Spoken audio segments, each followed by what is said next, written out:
Hi, මම අද ආවේ ඔයගලන්ට ස්පෝකන් ඉංග්‍රීසි වල පොඩි පාඩමක් කියලා දෙන්න. يعني ප්‍රශ්න හදන්නේ කොහොමද?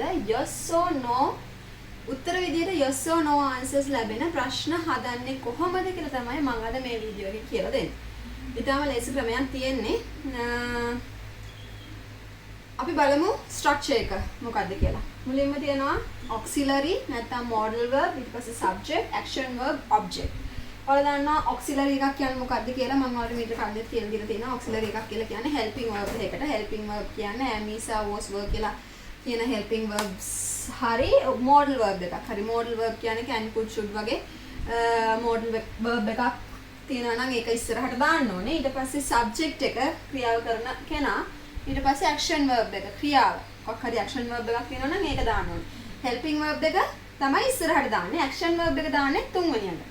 ඊට පස්සේ object එක. අපි බලමු දැන් මෙන්න මේ වගේ statement එකක් දුන්නොත් එහෙම මේ වගේ statement එකකින් අපි yes or no ප්‍රශ්නයක් හදන්නේ කොහොමද කියලා.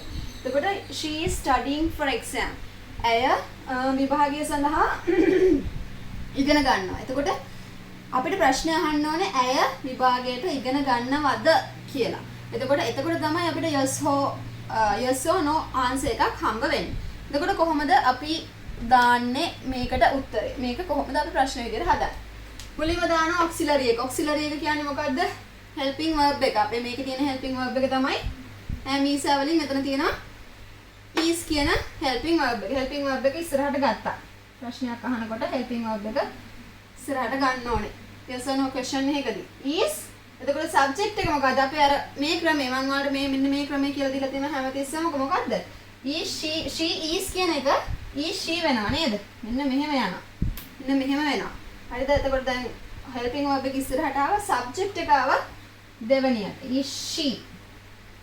is ඉස්සරහට ආවා, she පිටිපස්සට ආවා. ඔයගලන්ට මේක මෙහෙම හරියටම පෙන්නුවොත් එහෙම මේක මෙතනට එනවා, මේක මෙතනට යනවා. is she අනිත් ටික action verb එක තමයි studying කියන්නේ. studying object එක for exam. question mark එකක් එනවා පිටිපස්සට question එකක් නිසා. එතකොට මොකද්ද මේ ප්‍රශ්නේ අහන්නේ? is she studying for exam? is she studying for exam? අය පාඩම් කරන්නේ exam එකටද? එතකොට උත්තරේ මොකක්ද දෙන්නේ? yes or no. එයා පාඩම් කරන්නේ exam එකට නම් yes කියලාත් පාඩම් කරන්නේ exam එකට නෙමෙයි නම් no කියලා answer එක විදියට එනවා. ඔන්න එකක්. දැන් අපි බලමු modal verb එකක් එක.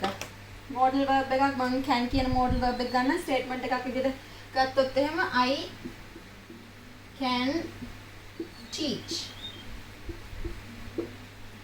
මට උගන්වන්න පුළුවන්. මේක ප්‍රශ්නයක් විදිහට කොහොමද අහන්නේ? ප්‍රශ්නයක් විදිහට. දැන් modal verb එක තියෙනවා නම් modal verb එක තමයි ඉස්සරහට ගන්න ඕනේ. අපි අර system එක කොහොමද?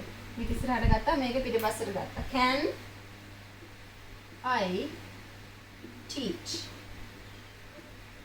Can I teach? Can I teach? මට උගන්වන්න පුළුවන්ද? මට උගන්වන්න පුළුවන් කියන ස්ටේට්මන්ට් එකෙන් අපි හදපු ප්‍රශ්නය තමයි මට උගන්වන්න පුළුවන්ද? එතකොට පුළුවන් නම් පුළුවන් yes, නැත්නම් බැරි නම් no කියලා ආන්සර් එක විදියට එනවා. ඔන්න ඒක. ඊට පස්සේ අපි බලමු තව sentence එකක්.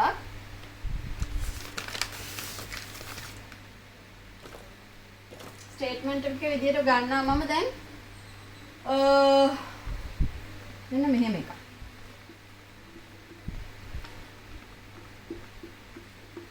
They like ice cream.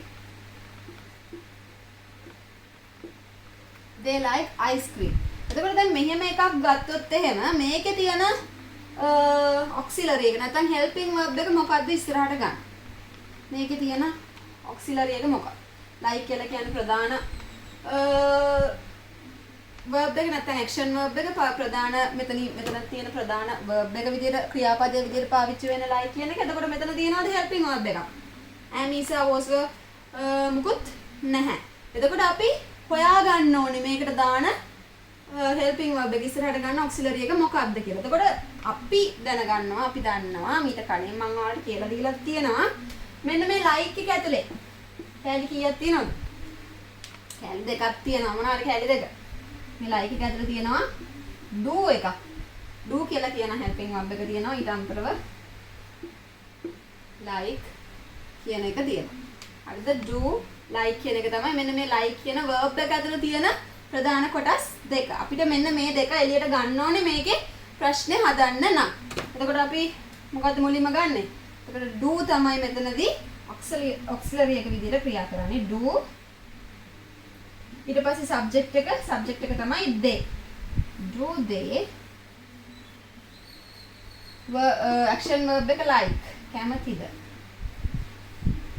ice cream object එක. do they like ice cream? ඔයගොල්ලෝ ice cream වලට කැමතිද? ඔන්න දැන් මෙන්න like එක ඇතුළේ තිබුණ මේ do එක අපි එළියට ගත්තා extract කරා. හරි. ඊට පස්සේ තව එකක් බලමු.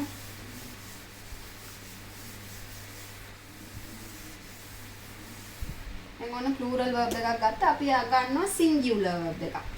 statement එකක්. She eats rice. එන statement එක ඇය බත් කනවා.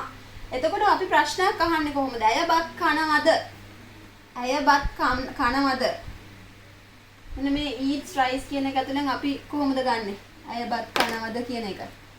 දැන් අපි ගන්නවා අපේ ප්‍රධාන action verb එක. action verb එක ඇතුලේ අපේ අර ප්‍රධාන කොටස් දෙක තියෙනවා. මොකක්ද ප්‍රධාන කොටස් දෙක මේකේ තියෙන? eats එක ඇතුලේ තියෙන. දැන් අපි ගත්තා ඉස්සෙල්ලා like එක ඇතුලේ do තිබ්බා like තිබ්බා. eat කියලා ගත්තොත් එහෙම eat එක ඇතුලේ do තියෙනවා eat තියෙනවා.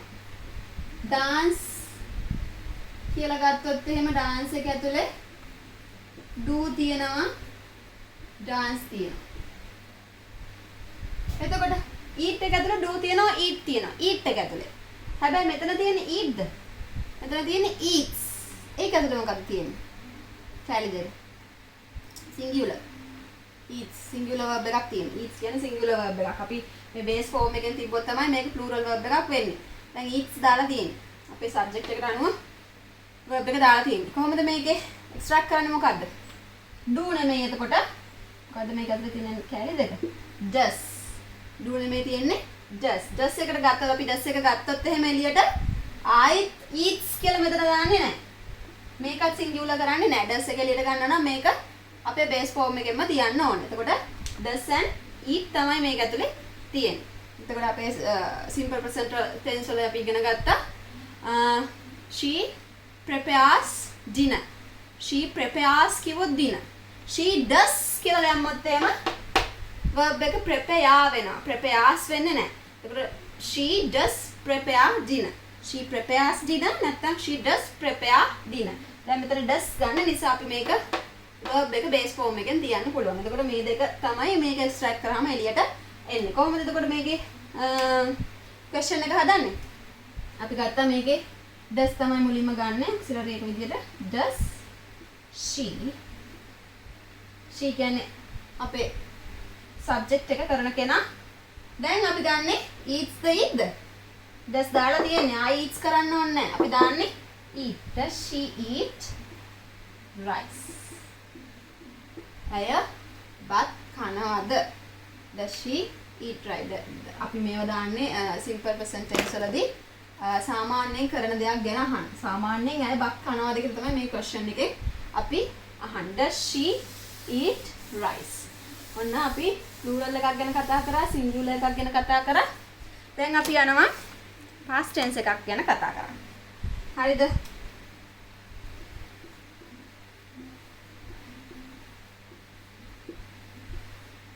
he ate rice. he ate rice. ඔහු බත් කෑවා. ඔහු බත් කෑවා. දැන් මට අහන්න ඕනේ ඔහු බත් කෑවද කියලා. කොහොමද අහන්නේ? helping verb එක තමයි ඉස්සරහට ගන්න ඕනේ. helping verb එක තියෙනවා helping verb එක නැත්නම් modal verb එකක් තියෙනවා modal verb එක. මේක modal verb එකක් නෑ. helping verb එක තමයි අපි ඉස්සරහට ගන්න ඕනේ. මොකද helping verb එක. මේක ඇතුලේ helping verb එකක් පේන්න නෑ. දැන් අපි extract කරන්න ඕනේ helping verb එක. අපි question එක හදන්න නම් අපි මෙතනින් බලන්න ඕනේ අපේ කැලි දෙක හොයා ගන්න ඕනේ නේ. අපේ verb එක ඇතුලේ තියෙන කැලි දෙක මොකද්ද? ate. දැන් අපි කතා කරා ඉස්සෙල්ලා eat වලදී නම් කැලි දෙක මොකද්ද? do eat.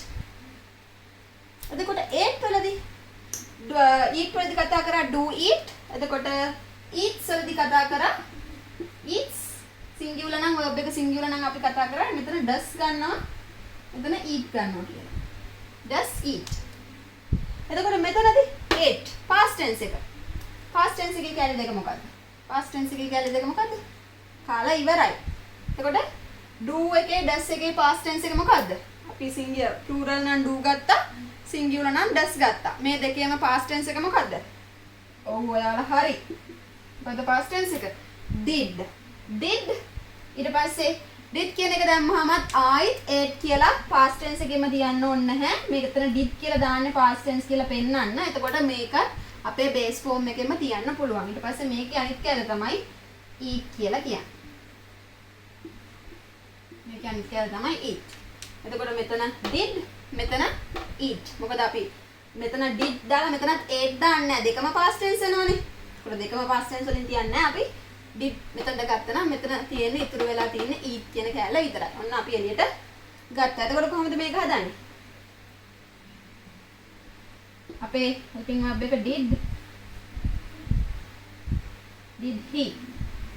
did he මොකක්ද ගන්නෙ? ate the eat